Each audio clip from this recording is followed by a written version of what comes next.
నమస్తే. దేశ రాజధాని ఢిల్లీలో అరావళి పర్వతాల యొక్క వివాదం నడుస్తూ ఉంది. ఇక్కడ పెద్ద ఎత్తున కూడా ప్రతిపక్షాలు మాట్లాడుతూ ఉన్నాయి. అక్కడ కావాలనే దీనికి సంబంధించి మైనింగ్ నడుస్తూ ఉంది అని చెప్పేసి కూడా మాట్లాడుతుంది. అక్కడ సుప్రీంకోర్టు దీన్ని స్పందించి ఖచ్చితంగా ఇది మైనింగ్ ఏం కాదు, ఏదైతే 100 మీటర్ల ఎక్కువ ఉన్న వాటిని మాత్రమే పర్వతాలు అంటారు, తక్కువ ఉన్న వాటికి కాబట్టి తీసేసిన ప్రాబ్లం లేదని చెప్పి సుప్రీంకోర్టు తీర్పిచ్చింది. దీనికి సంబంధించి పెద్ద ఎత్తున నిరసనలు జరుగుతూ ఉన్నాయి. మాట్లాడదాం అసలు అక్కడ ఏం జరుగుతుంది, ఏంటా వివాదం, బీజేపీ ఏం చెప్తా ఉంది, లేకపోతే సుప్రీంకోర్టు ఎటువంటి నిర్ణయాన్ని ఇచ్చింది, దీనికి సంబంధించి పూర్తి విషయాలు మాట్లాడదాం. మనతో పాటు పర్యావరణ రక్షకులు రుచిత్ ఆశాకమలు ఉన్నారు. బ్రదర్ చెప్పండి, మీరు కూడా అక్కడ వెళ్ళి చాలా సేకరించిన పరిస్థితి, నిజంగా అక్కడ ఏం జరుగుతుంది, అది నిజంగా మంచి పని లేకపోతే నిజంగా ఎటువంటి ఏమైనా మైనింగ్ జరుగుతుంది, అసలు ఏంది? లేదు, వితౌట్ ఎనీ డౌట్ సుప్రీంకోర్టు ఏదైతే జడ్జిమెంట్ ఇచ్చిందో ఆ జడ్జిమెంట్ ఖచ్చితంగా అది అంటే ఇట్ ఈస్ నాట్ ప్రాక్టికల్, ప్రజలకి విరుద్ధంగా ఈ జడ్జిమెంట్ ఇచ్చింది.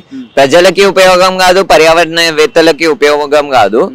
ఈ సుప్రీంకోర్టు జడ్జిమెంట్ తప్పు అని ఎందుకు అంటున్నా అంటే ఇట్ ఇస్ డెఫినెట్లీ ఫాల్స్ అంటే ఈ జడ్జిమెంట్ ఏదైతుందో ఈ జడ్జిమెంట్ లో చాలా తప్పిదాలు ఉన్నాయని నేను బిలీవ్ చేస్తున్నా. ఇది నేనంటున్న మాట కాదు, పర్యావరణవేత్తలు అందరం కలెక్టివ్ గా అంటున్న మాట. ఎందుకంటే దీనికి బాధ్యత వహించాల్సింది భూపేంద్ర యాదవ్, ఎవరైతే ఎన్వైరన్మెంట్ మినిస్టర్ ఉన్నాడో మన కేంద్ర ప్రభుత్వం కింద. ఆయనే అకౌంటబిలిటీ తీసుకోవాలి. ఎందుకంటే ఆయన మినిస్ట్రీ కిందనే, ఆ మంత్రాలయ కిందనే ఈ రిపోర్ట్ ని అడిగిండ్రు.